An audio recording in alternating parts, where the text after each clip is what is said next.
सबल विकासा।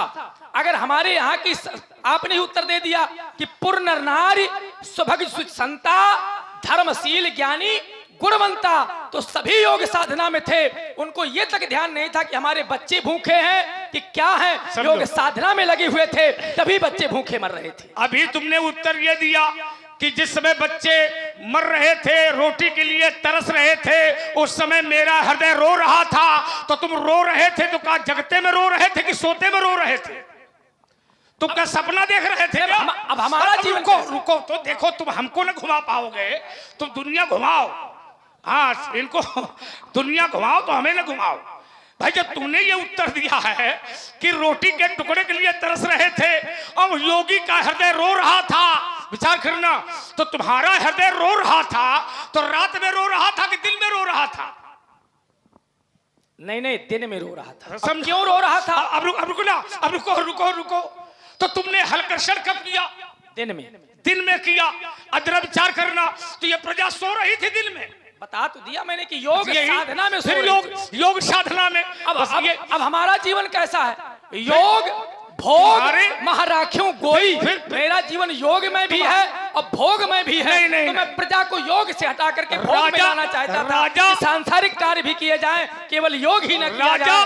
राजा प्रजा का हितैषी होता है, राजा प्रजा का भोग सकता है, लेकिन योगी भोगी नहीं हो सकता। विचार करिए, तुम हमें फिर घुमा रहे हो, उत्तर सही आ नहीं रहा है। अच्छा, योगी भोगी नहीं होता तो योगी को भोगी शब्द से निर्मित नहीं किया जा सकता। सुन ले, तुम राजा हो, प्रजा का भोग ले सकते हो, राजा ले सकता है, लेकिन योगी नहीं ले सकता।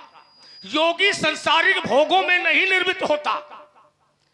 और समाधि लगाने वाला जो होता है वो सोता नहीं है। जो प्रपंची लोग होते हैं वो सोते हैं। मोह निशा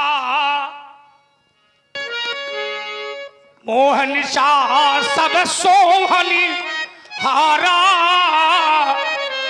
मोह की रात्रि में जो सोते हैं वो कौन होते हैं? योगी। वो योगी नहीं होते। और देखई स्वप्न अनेक प्रकार। मोह रूपी रात्रि में ये सारे संसार के लोग सोते हैं और रात्रिकालीन में नाना प्रकार के स्वप्न देखते हैं। हाँ, लेटे हैं लेकिन स्वप्न देख रहे हैं कि मैं राजा बन गया, लेकिन सुबह जब हुआ, आंख खुली तो जहां पड़े थे वहीं पड़े थे। तो देखई स्वप्न अनेक प्रकार। तो मोह रूपी रात्रि में योगी नहीं सोता। इसलिए मैंने कहा था, जागई जोगी और परमार्थी प्रपंच भी योगी। विचार करना, पत्थर में सोने का हल प्रवेश करना ये तुम्हारे बस का नहीं था। रानी सुरैना तुम्हारे साथ में थी और रानी सुरैना जिस समय इस राजा के साथ में हलकर्षण के लिए आगे बढ़ी तो रानी सुरैना ने सबसे पहले धरती को देखा। धरती ने रानी सुरैना को देखा। रानी सुरैना के हृदय में एक विकार उत्पन्न हुआ। मैं एक माता हूं, ये धरती भी मां है। एक माता के द्वारा दूसरी माता की छाती का कर्षण कैसे हो सकता है, यह सोच करके रानी सुरैना रोने लगी। रानी सुरैना का रोना, आंसुओं का बहना और रानी सुरैना के नेत्रों से दो नदियों का प्रवाहित होना, कमला और विमला। कमला और विमला नाम की नदी जब रानी सुरैना के नेत्रों से निकली और धरती पर गिरी और धरती पर बही तो यह धरती पिघल गई और पीछे से सोने का हल चल गया। अब जहां पर नदी बहती है वहां की धरती कैसी होती है? कठोर की मुलायम। ये बात बहुत सुंदर। कितने वर्ष की बालिका है? खटवर्षीय है। खटवर्षी। और घड़े में कितने साल रही? 12 वर्ष का काल रहा। फिर अकाल, मैं अकाल नहीं पूछ रहा। अब वो घड़े में 12 वर्ष का रहा तो 12 वर्ष नहीं, 12 वर्ष घड़े के अंदर रही और चैतन्य अवस्था में रही है बालिका। ऐसा आचार्य वाल्मीकि कहते हैं कि सीता की आयु 18 वर्ष है। 6 वर्ष राजा जनक ने इसे पाला, 12 साल ये घड़े के अंदर चैतन्य अवस्था में रही, तो 12 6 हो गए 18। सीता की आयु प्रमाणित शास्त्र के अनुसार ये 18 वर्ष की बालिका है। ये दिव्य कन्या है व्यासी, ये कन्या की देन है जो मनुष्य वर बनता है वर। यदि संसार में कन्या ना होती कोई भी प्राणी वर नहीं बन सकता था। यदि संसार में कन्या ना होती कोई व्यवहार ना होता। यदि संसार में कन्या ना होती कथा का सार ना होता। और यदि संसार में कन्या ना होती सृष्टि का सार ना होता। और यदि संसार में कन्या ना होती कोई रिश्तेदार, ये सब जो रिश्तेदार हैं ये सब कन्या की देन है। तभी मेरे आचार्य कहते हैं यदि कन्या न होती न व्यवहार होता। यदि कन्या न होती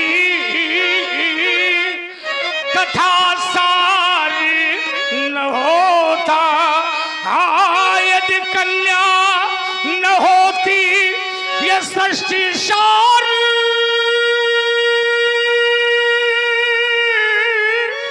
न होता। न कुछ सार होता, न ये संसार होता। मैंने देखा है अधूरे ही रहते ये जगत के ये नाते। यद निराकार ब्रह्म न साकार होता। बेटी हो तो सीता जैसी होनी चाहिए। बिटिया हो पिता की बेटी हो, और बिटिया हो तो सीता जैसी होनी चाहिए। बेटी का पहनावा हो सीता जैसा होना चाहिए। नारी का पहनावा हो सीता जैसा होना चाहिए। समय परिवर्तनशील है। पश्चिम देश की भाषा, विदेशी भाषा, विदेशी पहनावा मेरे भारत में इतनी तेजी से लागू है जो भारतीय सभ्यता और भारतीय संस्कृति का सर्वनाश कर रही है। बेटी जब पश्चिम देश के पहनावे को पहनकर निकलती है तो दरवाजे में बैठा हुआ पिता भी शर्म से सिर को झुका लेता है। तभी मेरे आचार्य कहते हैं व्यासी यह नारी ही ऐसी होती है। यह नारी ही ऐसी होती है तो घर घर में पूजी जाती है। यह नारी ही ऐसी होती है जो घर का नाश कराती है। नारी का जीवन सुख में भी होता है और नारी का जीवन सुख में भी होता है और नारी का जीवन दुख में भी होता है। नारी चाहे पति को देवता बना दे, नारी चाहे घर को मंदिर बना दे, नारी चाहे तो पूरे परिवार का सर्वनाश कर सकती है। नारी तो लक्ष्मी का रूप होती है, नारी तो माता का रूप होती है, नारी तो दुर्गा का भी रूप होती है, नारी तो श्रद्धा का रूप होती है, नारी तो क्षमा का रूप होती है। या देवी सर्वभूतेषु लक्ष्मी रूपेण, या देवी सर्वभूतेषु मातृरूपेण, या देवी सर्वभूतेषु श्रद्धा रूपेण। अरे नारी का जीवन कितना सुखमय होता है। मेरे देश का व्यक्ति जब विदेश में जाता वहां का व्यक्ति पूछता तू कहां से आता। मेरे देश का व्यक्ति जब विदेश में जाता वो विदेशी पूछता तू कहां से आता।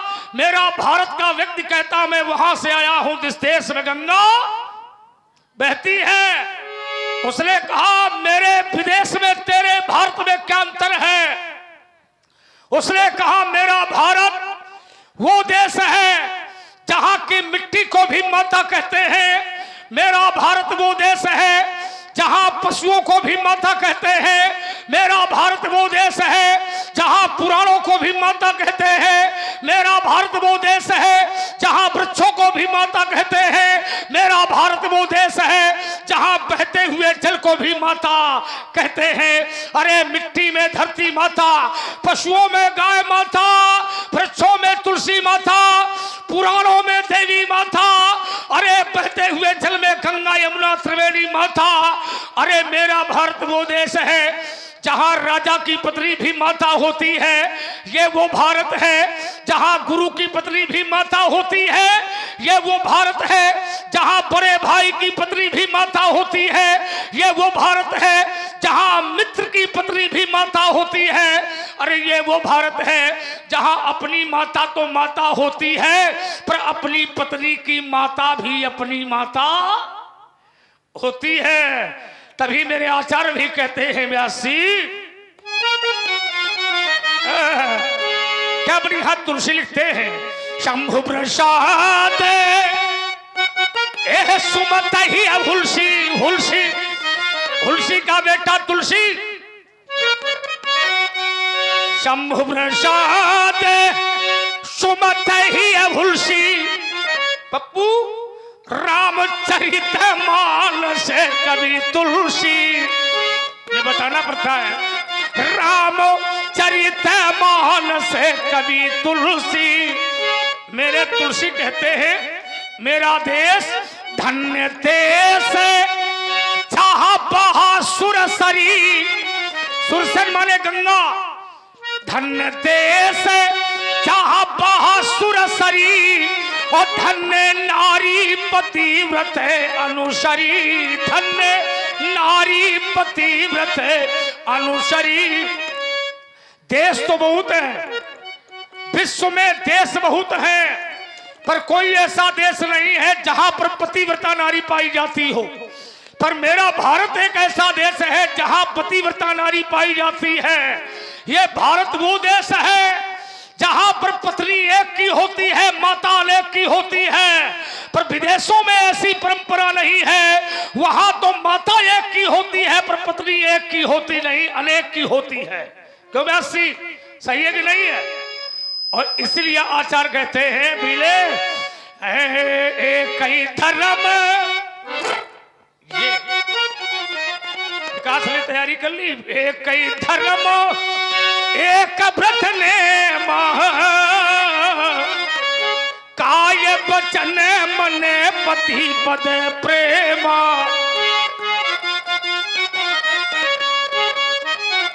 मेरे भारत की नारी पति के पक्ष चिन्हों पर चलती है।